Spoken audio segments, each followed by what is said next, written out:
Graça e a paz, nosso Senhor e Salvador Jesus Cristo, amém, queridos? Que bom estarmos aqui na presença de Deus, amém? De podermos adentrar a presença dEle, de estar na presença do Seu Santo Espírito, em comunhão, em unidade, amém? Ezequiel, capítulo 37, o verso 1 diz assim, amém? Amém, irmãos? Diz assim: veio sobre mim a mão do Senhor, e Ele me levou pelo Espírito do Senhor e me deixou no meio de um vale que estava cheio de ossos, e me fez andar ao redor deles.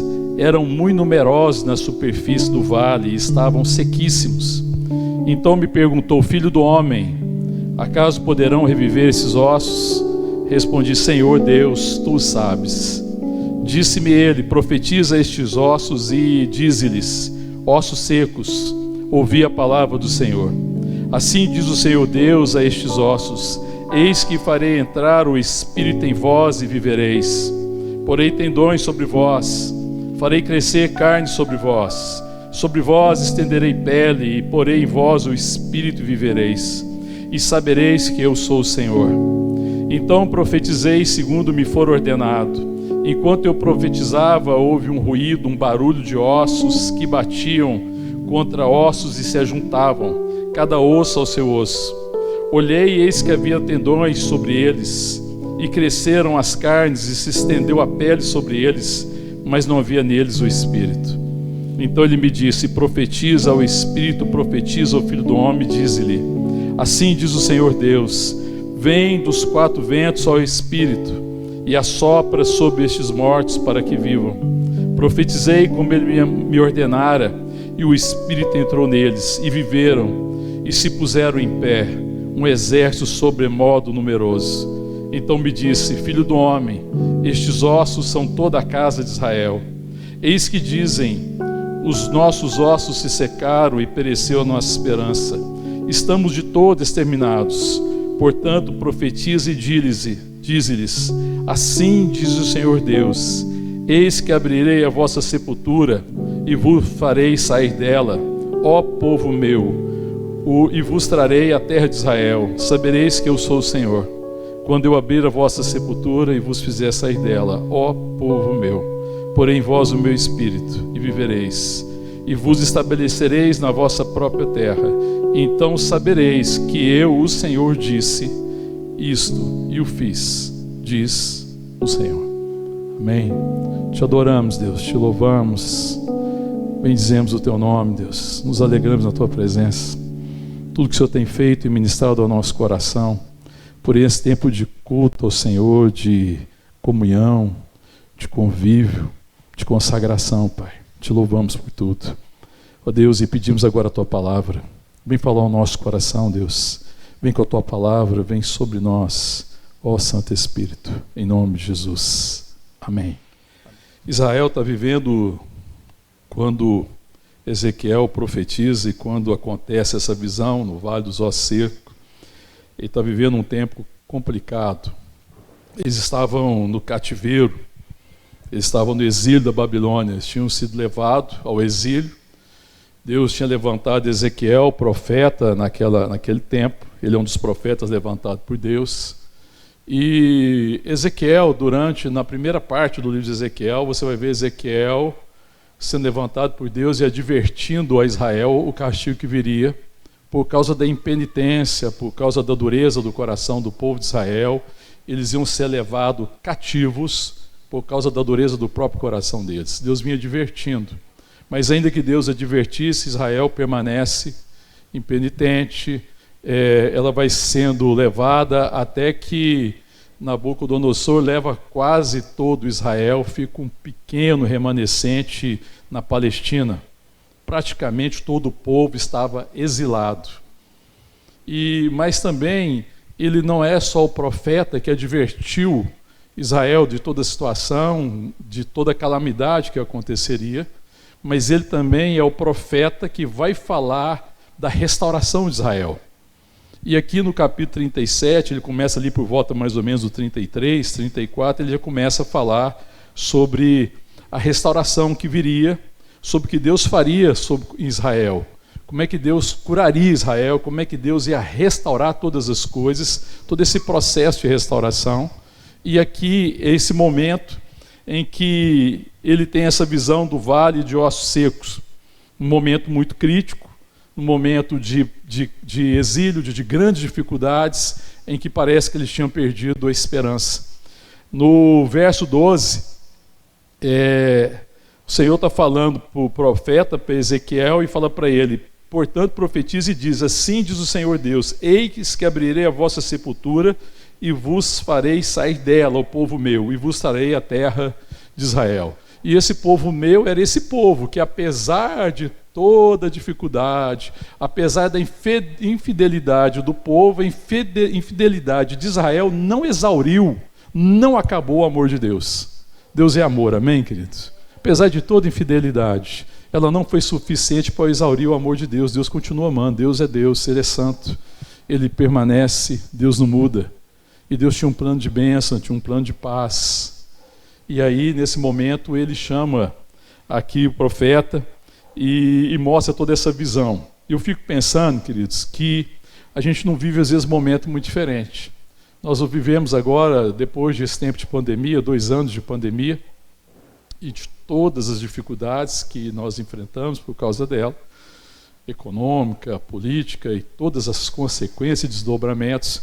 Agora uma guerra de alcance mundial, em que a Rússia está invadindo, a Ucrânia, e tudo que está acontecendo, a gente vê no sofrimento, toda preocupação, toda dúvida, por saber qual vai ser o desfecho, o desdobramento. Então a situação não é uma situação fácil, é uma situação difícil, mas nós temos que ser um povo que vê todas as coisas na perspectiva da luz do Evangelho. Nós temos que ser aquele povo que mesmo à noite para nós é dia, em que nós conseguimos ver além das situações, um povo que não é moldado por situações, mas um povo que procura em toda e qualquer situação compreender a palavra de Deus, o que Deus está falando, o que Deus está nos chamando a fazer. E nós temos uma responsabilidade como igreja enorme em todo esse processo. Nesse processo de pandemia, nesse processo de dificuldades, em todo o caos que acontece no Brasil, na nação, no mundo, a igreja nunca pode se colocar à parte. Nós não podemos ficar na periferia, nós não podemos nos colocar à margem esperando que Deus traga uma sorte melhor para nós e nos livre da dor que o mundo está vivendo. Às vezes a nossa desejo é esse, que a gente queria que Deus pegasse a gente, está tendo esse caos, e Deus coloca a gente assim num abrigozinho, num cantinho, escondido numa fenda da rocha, até passar a tempestade, não é assim, queridos? Às vezes a gente gostaria que fosse assim, como aconteceu com Elias, quando a coisa complicou, depois dele ser o profeta de Deus, o homem de Deus, ser a referência de Deus, trazer a palavra de Deus na época ali de reis, quando o povo está ali, perdido, profeta de Baal, aquela situação terrível, existe um momento que ele cansou, porque na verdade Elias deixou de olhar na perspectiva da eternidade, ele olhou para si. Elias contemplou a si e falou assim: Deus, ele chegou a pedir a própria morte para ele, porque ele falou assim: eu não sou melhor do que meus pais, cansei. Ele falou assim: estou cansado.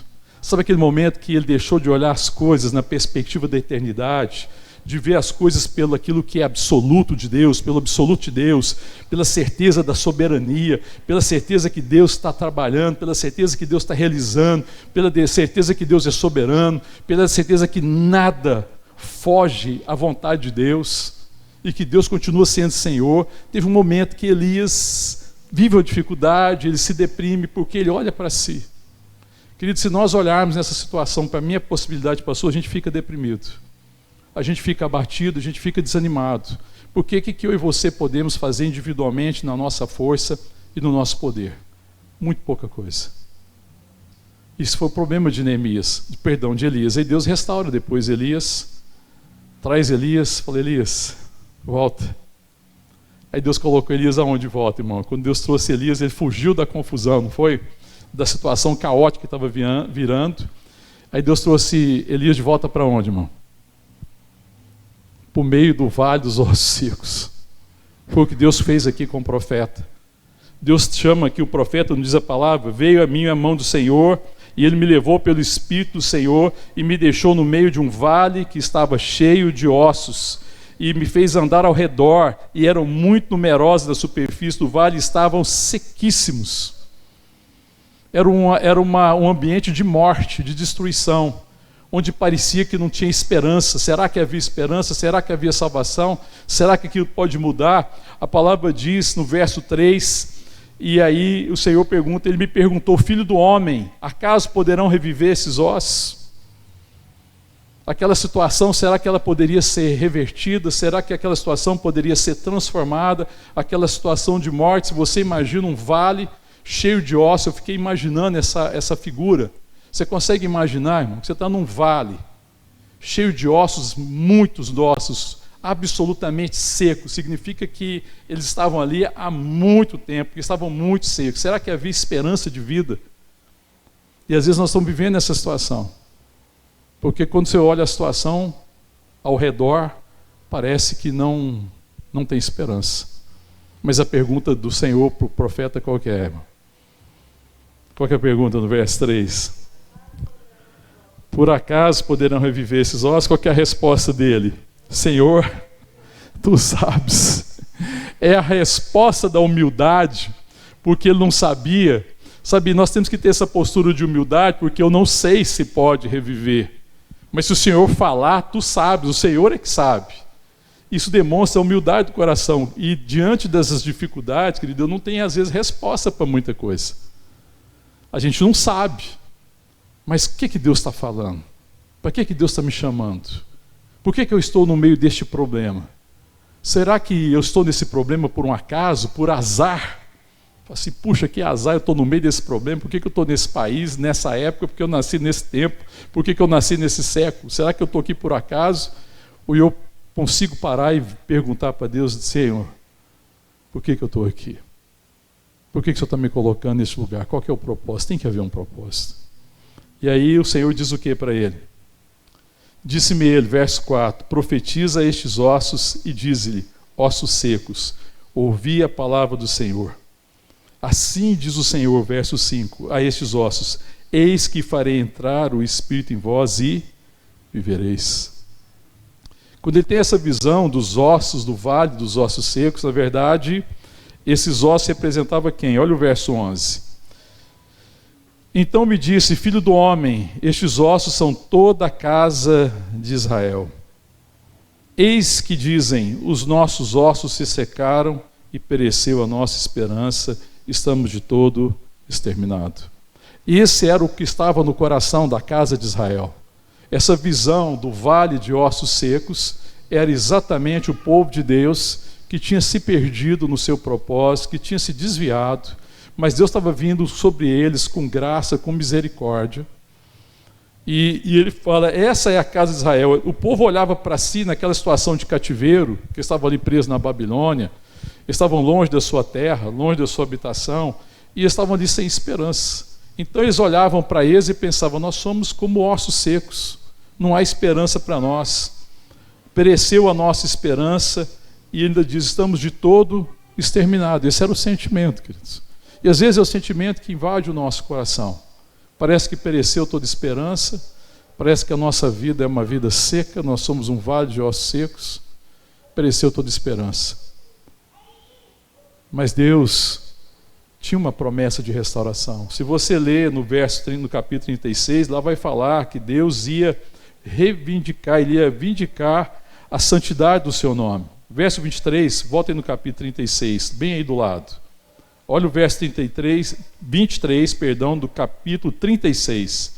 Vindicarei a santidade do meu grande nome, que foi profanado entre as nações, o qual profanaste no meio delas. As nações saberão que eu sou o Senhor, diz o Senhor Deus, quando eu vindicar a minha santidade perante elas. Tomar-vos-eis entre as nações, e vos congregarei de todos os países, e vos trarei para a vossa terra. Então aspergirei água pura sobre vós, e ficareis purificados. De todas as vossas imundícias, de todos os vossos ídolos, vos purificarei. Dar-vos-ei um coração novo, e porei dentro de vós espírito novo. Tirarei de vós o coração de pedra, e vos darei coração de carne. Porei dentro de vós o meu espírito, e farei que andeis nos meus estatutos, e guardeis os meus juízos e os observeis. Amém? E o verso 28, habitareis na terra que eu dei a vossos pais, vós sereis o meu povo, e eu serei o vosso Deus. Amém, querido? O que ia acontecer ali naquela visão, no vale de ossos secos, era o que Deus ia fazer com o povo. Deus ia levar o povo de volta à sua terra. Deus ia trazer o povo de volta, Deus ia restaurar o povo, Deus ia colocar neles o seu espírito, ia nos dar um novo espírito, ia trocar o coração de pedra, nos dar um coração de carne, nos encher com o seu Espírito Santo, para que a gente vivesse. Ele estava falando de ressurreição.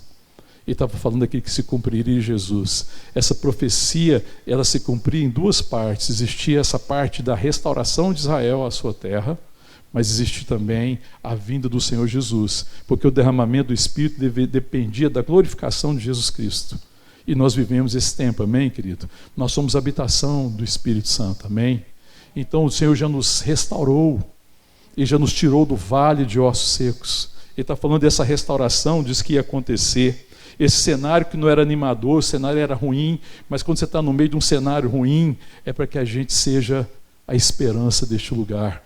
É que preciso que quando eu estou no meio de uma situação ruim, eu me lembre do chamado profético da igreja, que no meio do vale de ossos secos, eu devo ser aquele homem, aquela mulher que profetiza a vida, que fala de vida, que fala da palavra de Deus. Tanto que ele fala, filho do homem, profetiza a esses ossos. Profetiza esses ossos.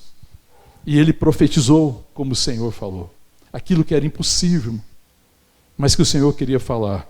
E essa é a primeira coisa que eu queria compartilhar com os irmãos. Que nós temos que ser, no meio do vale de ossos secos, aqueles que trazem esperança. Aqueles que continuam olhando para o Senhor. Aqueles que, apesar da noite escura que a circunstância está proporcionando, eu vejo a plena luz, porque eu vejo o Senhor. Eu vejo a graça, eu vejo a misericórdia, eu vejo o perdão, eu vejo cura, eu vejo ressurreição, eu vejo vida. Amém, querido? Nós somos aqueles que permanecem com esperança e nós temos que assumir o chamado profético. Nós temos que ser o homem de Deus, a mulher de Deus que vai trazer a direção.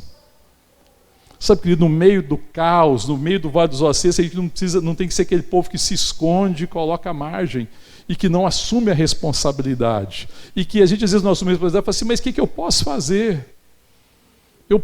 Poucas coisas eu posso fazer. Sabe, essa atitude é parecer que ser uma atitude de humildade, ela não é uma atitude de humildade. A atitude de humildade é reconhecer que eu não posso de fato, mas que Deus tudo pode e Ele tem um propósito. E eu preciso ser um homem de fé, eu preciso ser a mulher de fé, eu tenho que ser o homem da esperança, eu tenho que ser a mulher da esperança no meio do caos. Amém, querido? No vale de ossos secos, nós somos chamados para ser a voz profética. O profeta que ele estava profetizando, amém, querido? Ele está profetizando, amém, queridos? Aqui, todo mundo aqui em mim, estão prestando atenção lá fora? Está tudo bem lá fora? Então atenção aqui, amém? Vamos prestar atenção na palavra. Então nós temos que ser essa pessoa que vai estar à frente, sabe, que tem a direção de Deus, que vai trazer direção. Porque enquanto estava tudo morto, o profeta levanta para profetizar, para trazer direção. Sabe que às vezes a gente fica se escondendo, eu fico vendo nesse tempo de pandemia tudo, muitas vezes a atitude dos cristãos foi se esconder. Eu vou me esconder para ver se cessa o vale, para ver se passa esse momento, para que eu talvez não seja atingido. Não, querido. Deus não nos tira da circunstância difícil, Deus não nos tira da cena de morte, Deus não nos tira dessa terra. Essa terra é um vale de lágrimas. Nós estamos vivendo num mundo caído. Ele não nos tira de circunstâncias difíceis, nem de cena difícil, mas Ele nos coloca lá para que nós sejamos o homem de Deus, a mulher de Deus, para que a gente tenha a palavra profética, a palavra de esperança, para que nós sejamos aquele que profetiza sobre os ossos secos. Amém, querido? E traz palavra de vida. Alguém que continua ouvindo Deus. Alguém que continua contemplando os olhos do Senhor. Alguém que continua olhando a Jesus. Não é gente que fica questionando, Deus, por que as coisas estão assim? Por que uma situação tão difícil? Por que tudo isso? Por que todo esse sofrimento? Sabe, querido? Isso é a palavra da incredulidade. A incredulidade faz essas perguntas. Mas a fé pergunta a Deus qual que é o propósito. Senhor, qual que é o propósito? Me ajuda a não perder o propósito. Eu quero ser uma voz profética. Eu quero ser a palavra de esperança. Eu quero ser aquele que se coloca de pé quando todas as pessoas estão desistindo e as pessoas perguntam: por que você está de pé? Porque diante de mim eu vejo o Senhor. Porque diante de mim está o Senhor. Porque o Senhor está à minha direita. Estando Ele à minha direita, eu não serei abalado. Amém, querido? Para que haja esperança as pessoas. Para que as pessoas tenham esperança. Amém, querido? Sabe, gente que para que a gente consiga caminhar nisso, a gente tem que ter essa humildade e quebrantamento de coração que nos faz caminhar apesar das nossas dificuldades. Sabe, é gente que tem sede e fome de justiça. E sede e fome de justiça é desejar em qualquer situação, por difícil que ela seja, continuar sendo a imagem e a semelhança de Jesus Cristo. Amém, querido? Eu falo: Senhor, que o Senhor seja conhecido, porque, irmãos, a glória de Deus é revelar-se. E um vale de ossos secos não pode impedir a vontade de Deus de revelar-se como Deus Salvador e Redentor. Amém, querido? Nesses momentos, mais do que nunca, a igreja precisa assumir a sua vocação profética de trazer palavras de esperança, palavras de vida. Amém, querido? Que seja na minha casa, seja na minha família, seja no trabalho, seja na igreja, seja no ministério. Nós não podemos perder essa perspectiva. Nós não podemos negar a realidade. Nós temos que ser aquele que se envolve. Nós não ficamos na periferia. Nós estamos caminhando nisso. Porque a palavra do Senhor ao profeta é: isso aí pode ser transformado? Ele falou assim: tu sabes. A resposta de Deus: sim. Tudo pode ser mudado. Eu posso mudar todas as coisas. Amém, querido? Então eu tenho que ser agente de transformação. No meio do caos. Não pergunte o motivo do caos, mas fala: Deus, me ajuda a ser agente de transformação. Me ajuda a ser um homem e uma mulher que é instrumento de transformação. E a transformação vem pelo quê, irmão? Como é que Deus mudou aquela situação, aquele cenário de morte, de ossos secos? Como é que Deus mudou aquilo? Foi através de quê? Palavra. A transformação vem pela palavra profética. E quando ele profetiza, o que acontece? Vamos ver lá? Verso 7. Então profetizei segundo me for ordenado. Enquanto eu profetizava, houve um ruído, um barulho de ossos que se batiam contra ossos e se ajuntava cada osso ao seu osso. Irmão, fica pensando na cena. O profeta profetiza sobre os ossos, que ele pergunta, o Senhor fala: é possível que esses ossos possam reviver? Aí ele fala: Senhor, tu sabes. Ele fala assim: profetiza esses ossos. E fala: ossos secos, ouvi a palavra do Senhor. E aí quando ele fala disso, que ele profetiza, os ossos começam a fazer um barulho. Os ossos começaram a se ligar, irmão. Você imagina a situação? Muita gente ia sair correndo, né? Ossos batendo, irmão, seco, muito seco. Ossos, muitas vezes, né, ossos de animais são utilizados como instrumentos, né, musicais, né, as pessoas utilizam. Imagina aquele osso seco batendo, que barulhão que foi, aquele vale de osso seco, e tantos ossos começando a procurar cada um o seu osso. E aí deve ser uma confusão danada, né, porque quando um osso está buscando procurar o seu osso, é para que seja formado o quê, irmão? Um corpo.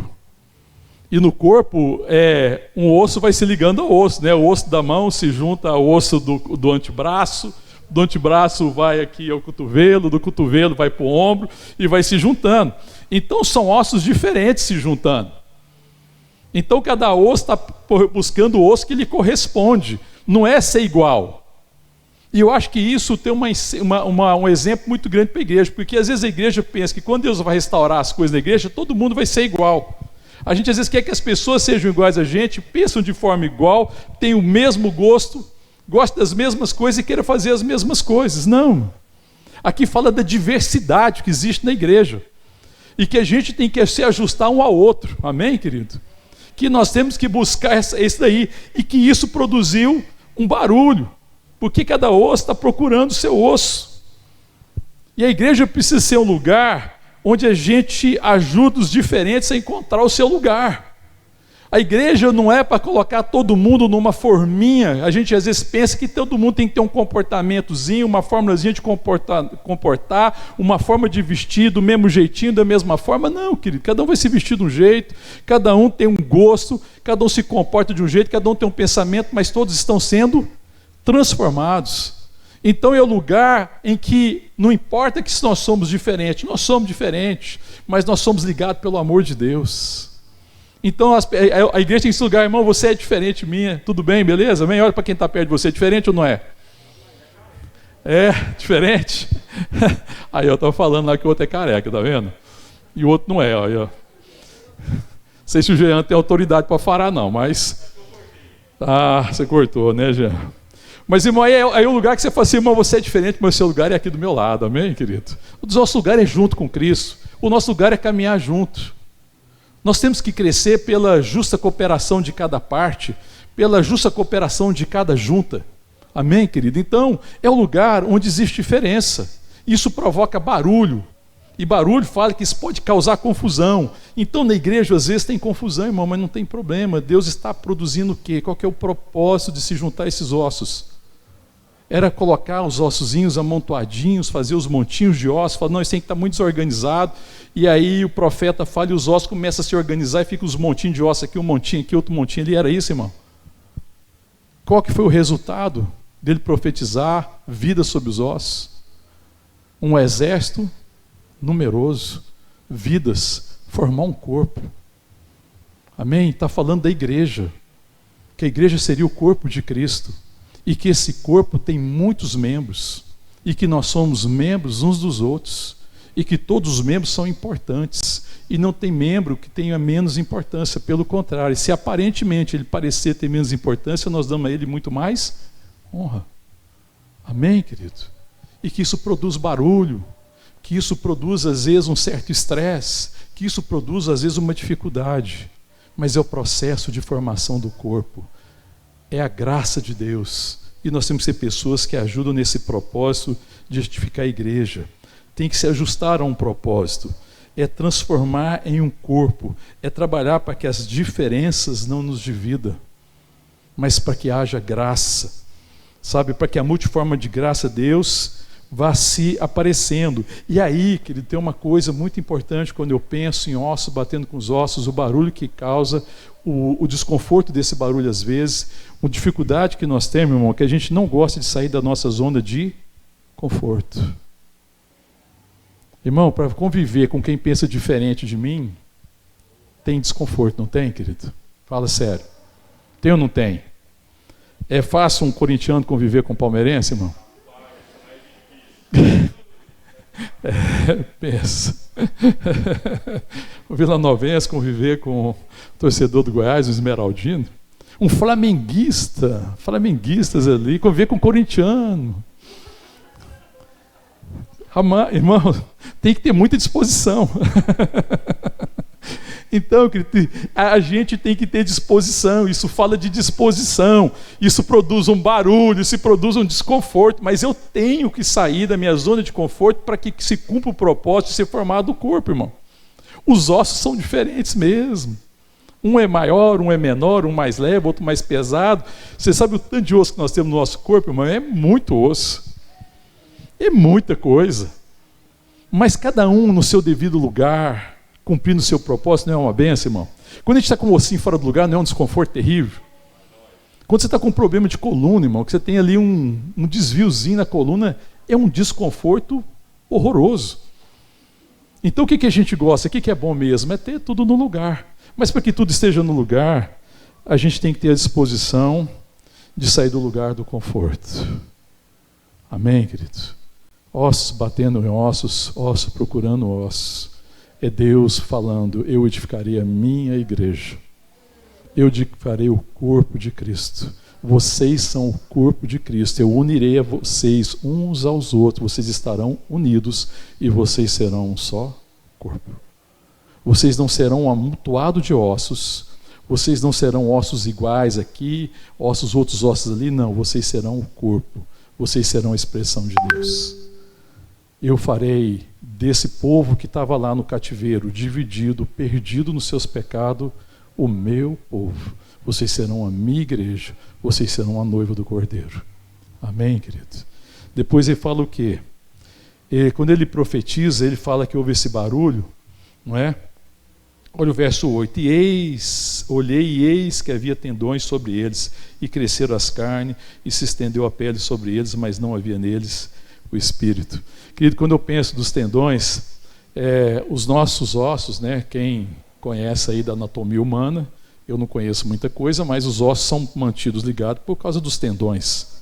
Amém, querido? Se não houver os tendões, os ossos não vão ficar ligados. Então os nervos e os tendões, eles ligam os ossos para que eles possam, né, cumprir a função, né? Então meu braço, se os ossos estivessem ligados, não cumpriria o propósito. Mas quando os ossos estão ligados pelos tendões, então eles vão cumprindo o propósito. E isso nos lembra o que o apóstolo Paulo fala lá na carta aos Efésios, no capítulo 4, no verso 16, que ele fala que nós crescemos, né, pela justa cooperação de cada junta. Quando nós estamos bem unidos e bem ligados. E isso é para nós enfrentarmos as tensões que existem. Porque qual que é a tendência? Se não houvesse os nervos ligando os ossos iam separar facilmente. Os tendões e os nervos aqui falam dessa estrutura de lidar com as tensões. Porque onde existe relacionamento, irmão, tem tensão. E a igreja é uma relação com o Pai, com o Filho e com o Espírito. E se é uma relação com o Pai, com o Filho e com o Espírito, é uma relação entre irmãos. E isso tem problemas. Existem tensões na família, querido, numa casa. Na sua casa tem tensão? Tem ou não tem? Tem tensão entre esposa e esposo, entre pai e filho, tem tensão entre irmãos, entre tio e tia, entre sobrinho e tia, e assim vai, não tem, querido? Não tem tensões? Mas as tensões dizem que nós não somos família? Não. Por que a gente mantém a unidade da família? Nós caminhamos porque nós estamos ligados pelos laços de sangue, pelos laços familiares, e nós estamos ligados por esse laço do sangue do Cordeiro. Então os tendões e os nervos é para que a gente possa enfrentar as dificuldades. Sabe, querido, uma grande dificuldade que eu acho que existe na igreja, na nossa caminhada, existe nas casas, existe nos relacionamentos, é a nossa dificuldade de enfrentar as conversas difíceis. É a gente às vezes não aprender, não ter a maturidade de conversar o que for necessário sem ficar ressentido e sem ficar magoado. Você já percebeu que as pessoas fogem das conversas difíceis? Quem é que gosta de ter conversa difícil? Você gosta de conversa difícil, irmão? Ninguém gosta. Mas é um problema. Querido, ouça-me uma coisa. Fugir de conversa difícil é imaturidade. Agora tem o outro lado da imaturidade, é enfrentar as conversas difíceis e terminar magoado e ofendido. Porque o outro pensou diferente. Então nós temos que aprender nesse processo que nós estamos ligados por vínculos de amor. O nosso vínculo é quebrantável. Eu posso sentar com a Neuza e ter uma conversa difícil, mas no final eu vou sair: Neuza, eu sei quem você é. Você é minha irmã, amada e querida. E ainda que a gente tenha diferenças, eu nunca vou me esquecer que eu sou seu irmão e que o nosso vínculo é eterno. Amém, queridos? Nós podemos desentender. Nós podemos ter ponto de vista. É um direito, irmão. Outra coisa, a conversa é difícil porque a gente às vezes quer conversar com os outros para convencer as outras pessoas do nosso ponto de vista. Mas nós precisamos conversar e lidar com os problemas para que Cristo prevaleça, para que Cristo seja visto na nossa relação, para que eu seja transformado. Porque se eu estiver errado, então é minha hora de me arrepender. Porque às vezes eu estou achando que está tudo certo, eu sento para ter uma conversa difícil e eu falo: Deus amado, eu estou errado. Eu preciso me arrepender. Amém, queridos? Então, nós estamos ligados. Então, é fundamental para a igreja, quando você vai lidar com as relações na igreja ou em casa, é que os vínculos sejam fortes. A força de uma igreja está fundamentada nos seus vínculos. E vínculo forte significa compromisso, irmão. Nós temos compromisso um com o outro, como igreja, como povo de Deus. Com o compromisso de cuidar, de abençoar, de nunca desistir, de andar mais uma jornada e outras jornadas, quantas jornadas for necessária, porque ainda que alguém esqueça quem ele é, nós devemos ser a referência para que a pessoa que perdeu a perspectiva da sua fé, ela lembre, através do amor que nós temos dos outros, que ele também é irmão, que ela também é irmão, e que a graça que me alcançou, alcança todos. E que se eu caminhei, se eu for um pouco mais maduro, é porque eu já experimentei mais da graça, eu não sou melhor do que ninguém. E assim, a graça que me deu condição de ser transformado, é a graça que transforma o meu irmão. Então nós precisamos ter vínculos, né? Nervos e tendões é necessário para que os vínculos permaneçam, sabe, para que a gente não tenha relações ruins, sabe, para que os compromissos de amor entre nós sejam um compromisso evidente, e assim Deus seja glorificado. É por isso que Deus nos coloca no cenário de crise, no cenário de morte, no cenário de destruição. Como igreja, povo de Deus, nós estamos nesse cenário para que a gente seja sal da terra e luz do mundo, para que as pessoas vejam as nossas boas obras e glorifiquem o nosso Pai que está nos céus. Amém, querido? É por isso que nós estamos. Sabe por quê, irmão? A nossa pátria é celestial. Nós estamos igual aqui o povo na Babilônia. Nós estamos de uma certa forma que é um exílio. Mas no exílio é possível viver. No exílio é possível glorificar a Deus. Não é preciso você permanecer no exílio lamentando porque você está no exílio. Porque, irmão, isso aqui é um vale de lágrimas, isso aqui é o vale da sombra da morte. A gente vive nessa terra, em doenças, enfermidades, dificuldades, dores, sofrimentos, crises. Mas nós estamos aqui com um propósito, em nome de Jesus, amém, querido? Agora, o vínculo da igreja, o vínculo de amor, de graça, de compromisso, de zelo, é fundamental para que a gente seja um instrumento de transformação e para que a gente cresça. Amém? Se eu pensar em outra perspectiva também, depois dele, a palavra de Deus diz, né, que ele profetizou, e aí houve o barulho, os ossos batiam, depois havia tendões, mas não havia ainda neles o Espírito. Mas também fala que depois dos tendões cresceu o que sobre eles? Verso 8, segunda parte. E cresceram as carnes, se estendeu a pele sobre eles. Bom, aquele vale de ossos, ele tinha que também ter uma forma. E nós somos humanos. Então Deus se revela através da minha humanidade. Então Deus precisa ser conhecido na nossa humanidade. E quando você fala de pele, a pele aqui é aquele lugar de sentidos, de toque, não é, irmão? Não é isso, irmão? Então a igreja precisa ser um lugar onde existe o quê, irmão? O calor, a sensibilidade, o toque, o abraço. Você percebeu que uma das coisas que a pandemia trouxe prejuízo para nós foi exatamente o abraço, o toque, irmão? E a igreja vai perdendo a sensibilidade. Como é importante abraçar, irmão. Como é importante a gente encontrar, expressar, né? Como é importante beijar os irmãos, abraçar as pessoas. Como que as pessoas precisam disso. Como que isso é necessário para expressar o quê? Que nós somos o quê, irmão? Humanos. Nós não somos anjos, irmão. Nós não somos super-homens. Nós não somos super-pastores. Nós não somos super-crentes. Nós somos humanos, amém, querido? E o humano precisa de calor humano. Precisa do toque, precisa desse contato. Aqui ele fala de pele, e Deus nos deu foi pele, porque se Deus não quisesse que a gente encostasse um no outro, ele podia ter nos dado uma carapaça, né? A gente, sabe a tartaruga tem aquela carapaça dura, que você pode bater, fazer o que quiser, não sente nada, não, irmão? Nós somos de pele.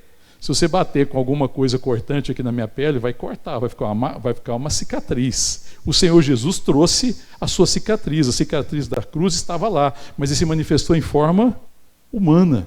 Então o Evangelho é humano, querido. O Evangelho é sensível. A palavra de Deus diz que o Verbo se fez carne. Aquele que a palavra se fez carne, se manifestou em forma humana. Amém, querido? Então nós somos humanos, irmão. Então é fundamental para a caminhada da igreja, para a relação da igreja, essa humanidade. As pessoas precisam do contato, as pessoas precisam do carinho, as pessoas precisam do abraço. Nós precisamos expressar através da nossa humanidade o amor. Amém, querido? Então a gente tem que tomar muito cuidado com isso.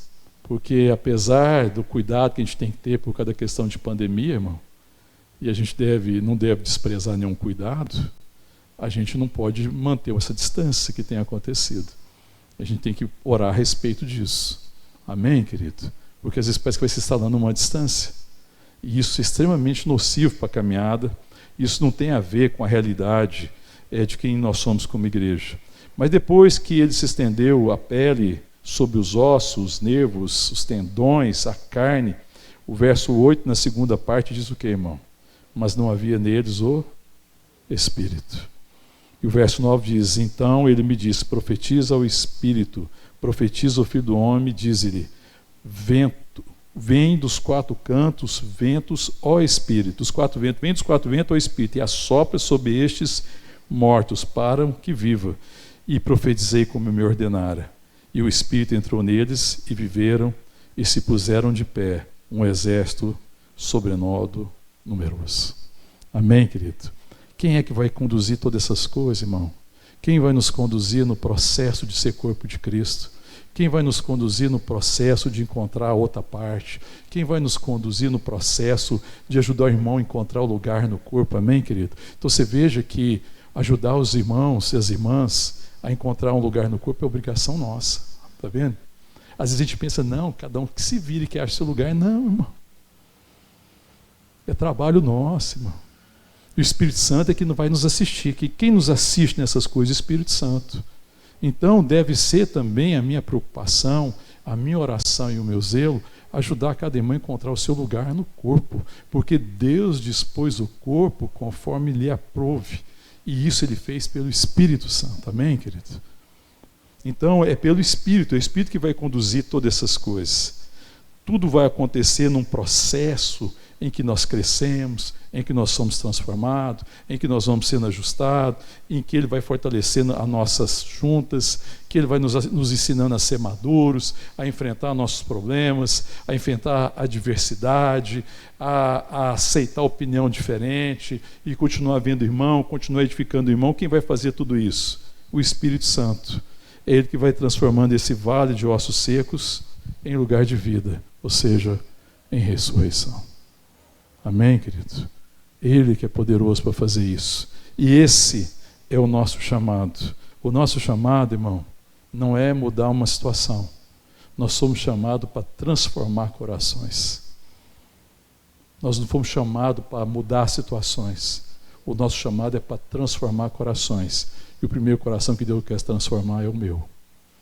E se transformar o meu, eu sou instrumento para transformar o seu. Amém, querido? E as situações estão nas mãos de Deus. O cenário é dele. Quem vai dispor o cenário dele? Se o cenário for um cenário de ossos secos, não importa. Ali eu profetizarei. Ali eu anunciarei esperança. Ali eu falarei de salvação. Ali eu expressarei o amor de Deus. E mesmo nesse cenário, nós podemos fortalecer o corpo, fortalecer as nossas juntas, os nossos vínculos, ajudar cada um a encontrar o seu lugar, para que nós sejamos a expressão desse amor bendito, para que o mundo creia que Deus está entre nós e que Ele está salvando o mundo por seu Filho Jesus Cristo. Amém, querido? Aleluia. Essa é a visão do vale de ossos secos. Lá no final, então, o verso 11 diz, então me disse, filho do homem, estes ossos são toda a casa de Israel, eis que dizem os nossos ossos secaram, pereceu a nossa esperança, estamos de todo exterminados. Portanto, profetiza e diz, assim diz o Senhor Deus, eis que abrirei a vossa sepultura e vos farei sair dela, ó povo meu, e vos trarei a terra de Israel. Irmão, quando ele fala de sepultura, sabe o que significa? O povo de Israel perdeu toda a sua representação política e religiosa. Eles perderam a sua perspectiva, eles perderam o seu chamado. Estavam lá no exílio, e lá no exílio eles perderam a sua identidade. Eles esqueceram quem eles eram, eles se afastaram de Deus. Mas Deus está restaurando, para que eles saibam que eles são o povo de Deus. Que Deus está dando vida a eles, e vai colocar neles o seu espírito, e vai dar eles ao seu coração, para que eles vivam, para que eles saiam da sepultura. Sabe que às vezes nós estamos vivendo como se estivesse numa sepultura. Às vezes a igreja parece estar numa sepultura, em que ela perdeu toda a expressão da sua vida. Nós não estamos numa sepultura, amém, querido? Amém, querido? Ainda que o ambiente externo seja um vale de ossos secos, nós estamos em Deus. E nós somos a esperança. Nós devemos ser aqueles que assumem o chamado profético. e no vale de ossos secos a gente possa dizer: assim diz o Senhor, ossos secos, viva. Amém, querido? Assim diz o Senhor. Existe uma palavra de Deus no caos. Existe uma palavra de Deus nas situações difíceis. Nós temos que aprender a não nos rendermos a essas situações e entender que mesmo que uma situação seja muito difícil, Deus pode manifestar ali a sua glória. Amém, querido? E eu consigo fazer essa diferença quando eu continuo ouvindo Deus e sendo essa expressão dele contra tudo, contra todos. Eu estou vendo essa crise que está acontecendo aí com a Rússia e com a Ucrânia. Existe uma possibilidade ímpar no meio da igreja. Nesse vale de ossos secos que nós estamos vendo, onde é que está a igreja que pode levantar a palavra de esperança? A igreja que pode dizer: há esperança, há salvação. Amém, querido? A Adriana estava falando aqui, nós estávamos vendo no noticiário, que a sociedade bíblica lá da região não tem mais Bíblias. Houve uma procura fenomenal. Veja a sede da palavra, querido. E assim como existe esse vale crítico lá, existe gente próxima de nós, que o cenário delas não é outro. É um vale de ossos secos. Quem somos nós, irmão? Nós não podemos ser mais um dos ossos secos. Nós temos que ser no vale dos ossos secos o profeta que profetiza: assim diz o Senhor. Revivei, ossos secos. Levantai, ossos secos. Recebam o Espírito Santo. Recebam vida. Saiam dessa sepultura e vivam para a glória de Deus. Amém, querido? Nós temos que ser esse presente. Temos que ser essa palavra que toca e que traz esperança. Eu estava vendo uma história, fiquei lembrando dessa situação que está tendo, essa guerra e toda discriminação que há, toda dificuldade que existe. E nos Estados Unidos da América, houve uma época que tinha um problema muito sério com a questão racial. Todos nós sabemos disso. E o sul dos Estados Unidos, particularmente, era o lugar mais crítico. O racismo era uma coisa muito incrível lá, muito difícil. Existe um homem chamado Martin Luther King Jr., acho que todo mundo conhece. Um homem que Deus levantou, e ele falou que ele sonhava com o dia em que os filhos dele não seriam julgados pela cor da pele, mas pelo seu caráter. E ele que fala, que ele tem um sonho. Eu tenho um sonho. Esse era o sonho. De uma América que fosse assim, em que as pessoas não fossem julgadas porque são negras ou são brancas, ou seja lá o que for, mas que o caráter fosse a única forma de julgamento. E tem uma história de um menino chamado Bill. Quem conta a história é a mãe dele, ela chama Mayu Ferguson. E ela morava no sul dos Estados Unidos, e esse filho dela foi para uma escola. E as escolas lá tinham um problema, porque normalmente na escola de branco não se aceitava negros. Era uma dificuldade. Mas estava vendo esse processo de luta contra o racismo, e nessa escola tinha um negro. Era o Roger. E ele caiu na sala do Bill. E aí, lá na escola, a professora, como costuma acontecer nas escolas também aqui, nas primeiras semanas de aula, você começa a juntar os alunos para ver com quem que vai dar mais certo. Aí no recreio, você fazia assim: você vai brincar com esse hoje, você vai brincar com o outro, para achar os companheiros, para desenvolver as amizades, os relacionamentos. E aí o Bill chega na casa dele e fala para a mãe dele que o amigo dele de recreio era o Roger. E falou para a mãe dele que era um negro. E a mãe dele ficou extremamente preocupada. Ela falou: ai meu Deus. Ficou com aquela situação. Porque sabia da dificuldade, foi como é que vai ser isso. Mas deixou. Passado uns 3, 4 dias, o Bill chega para a mãe dele e fala assim: mãe, o meu colega de carteira é o Roger. Porque lá nos Estados Unidos tem muito isso. Eu não sei se aqui ainda acontece isso. Sabe aquela questão? Acho que no passado tinha de sentar junto, 2 na mesma carteira, que hoje é muito difícil acontecer, Mas lá era muito comum isso. Então, você sentava de 2 numa carteira. Então, tinha um colega de carteira. Você sentava junto. E aí, quem que o Bill escolhe como colega? O Roger. Aí quando ele contou para a mãe dele, ele falou assim: mãe, ó, o Roger é meu colega de carteira. A mãe ficou muito preocupada e resolveu ir na escola. Ela está lá na escola, a diretora atendeu ela e a diretora já ficou com uma cara meio assim. E já imaginava. Por que tinha acontecido? O Roger já tinha sido rejeitado como colega de carteira de outros alunos brancos. As mães tinham ido lá, tinham reclamado e a diretora teve que tirar o Roger. E foi mudando. Acabou que o Roger caiu com o Bill. E quando caiu com o Bill acolheu o Roger. Aí a mãe vai lá para saber. Quando ela está com a diretora para falar sobre o assunto, chega uma outra mulher. A diretora fala: olha, não posso falar de você agora, espera um pouquinho que está chegando outra mãe. Era a mãe de quem? Era a mãe do Roger. A mãe do Roger chegou, preocupada. Falou assim: olha, eu vim aqui, eu queria saber como é que está o Roger. Ele está indo bem? Ele está dando trabalho? Ela não, ela foi das mais gentil, a diretora. Ele é ótimo, não dá trabalho nenhum.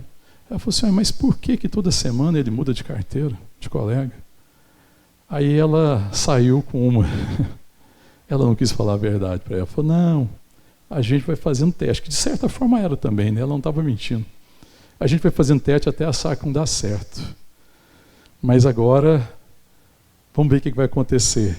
Aí a mãe do Bill, diante disso, ela não teve coragem de falar mais nada. Ela deixou que o Bill permanecesse sentando com o Roger. Roger era o único negro daquele lugar. Num lugar de discriminação, num lugar que as pessoas eram julgadas pela cor da pele.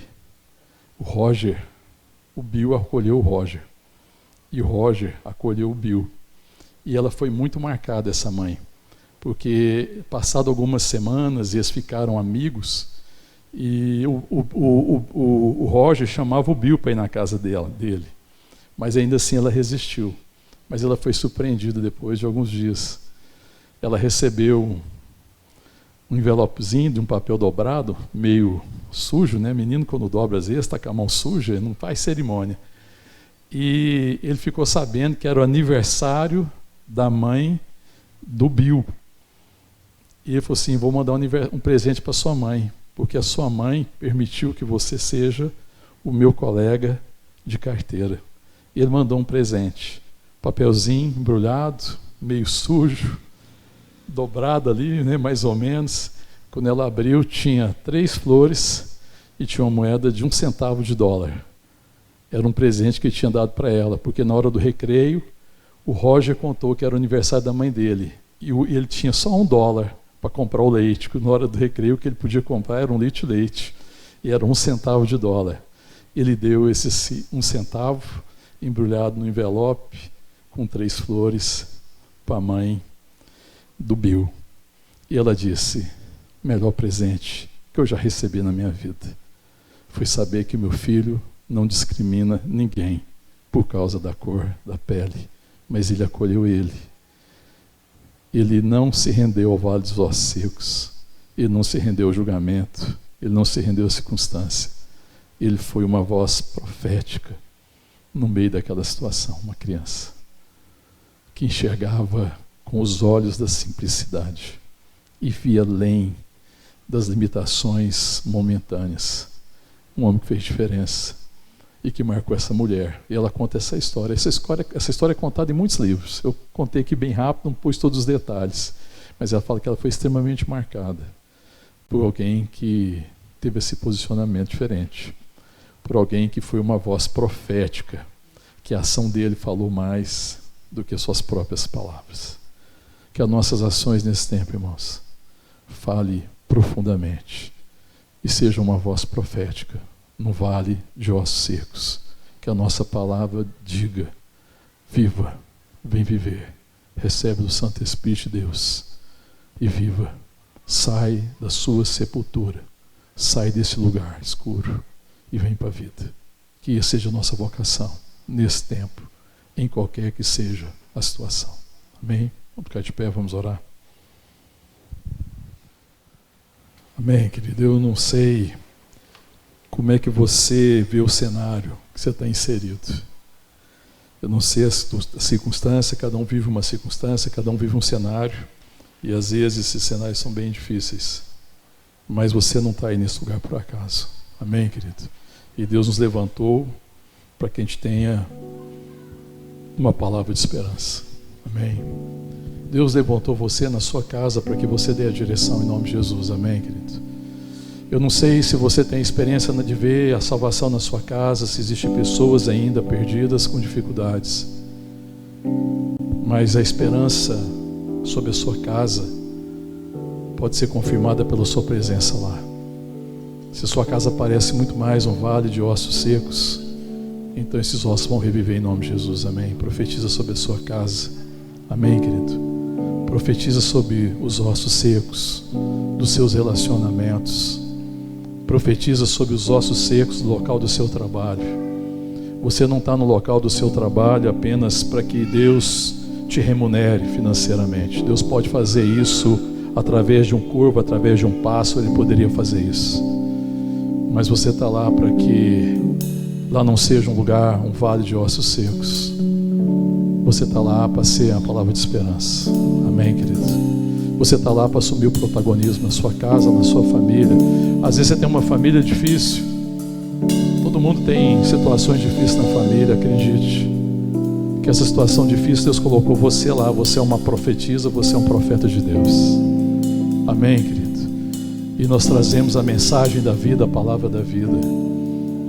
Fala, Senhor, o que você quer que eu profetize sobre a minha casa, sobre a minha família, sobre o local do meu trabalho? Que às vezes o Senhor está perguntando: será que é possível reviver essa casa, essa família? Será que é possível reviver essas pessoas nesse ambiente de trabalho? E a gente fala: Senhor, Tu sabes. Aí a resposta dele: sim, é possível. Profetiza. Amém. Amém, querido? Fecha teus olhos então e ora ao Senhor. Fala: Senhor, não me deixa fugir do meu chamado profético. Não me deixa ficar à margem do problema, mas me ajuda a ser aquele que direciona e que tem as palavras de vida eterna, em nome de Jesus.